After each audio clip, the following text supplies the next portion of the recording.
இப்போ நீங்க சொல்றதெல்லாம் விதிவிலக்கா இருக்கு. இது எங்கேயாச்சும் ஒரு சில இடங்கள் எல்லாமே நடக்கும். வந்து ஆர்குமெண்ட்டாக வரலாம்.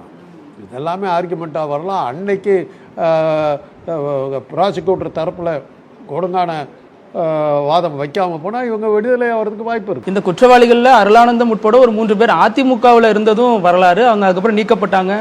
நான் கட்சி விவசாயத்துக்கெல்லாம் நான் போகலை.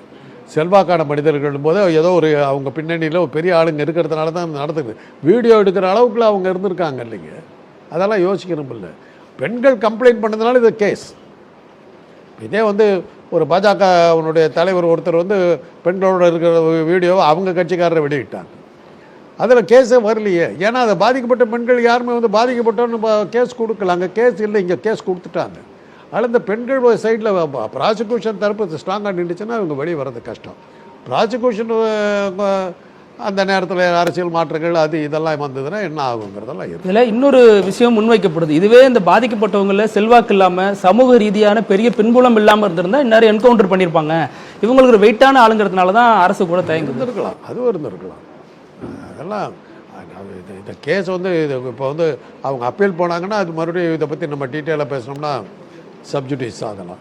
அதனால் இன்றைக்கி இருக்கிற சூழ்நிலையில் இந்த கேஸு வந்து எப்படி வேணாலும் போகலாம். அப்பீலுக்கு போகிற நேரத்தில் நம்முடைய நாட்டு சூழ்நிலை எப்படி இருக்கிறதெல்லாம் பார்க்க வேண்டியிருக்குது. ஏன்னா ஒரு சமீப காலமாக நீதிமன்றத்து மேலே நமக்கு நம்பிக்கை வந்திருக்குதுங்கிறது வேறு. அன்னைக்கு சூழ்நிலையில் என்னவாக இருக்குங்கிறது நமக்கு தெரியலை. கடைசி அதான் அந்த பெண்கள் வந்து ஒரு குற்றம் சாட்டினத்துக்கு நான் சொன்னேன்.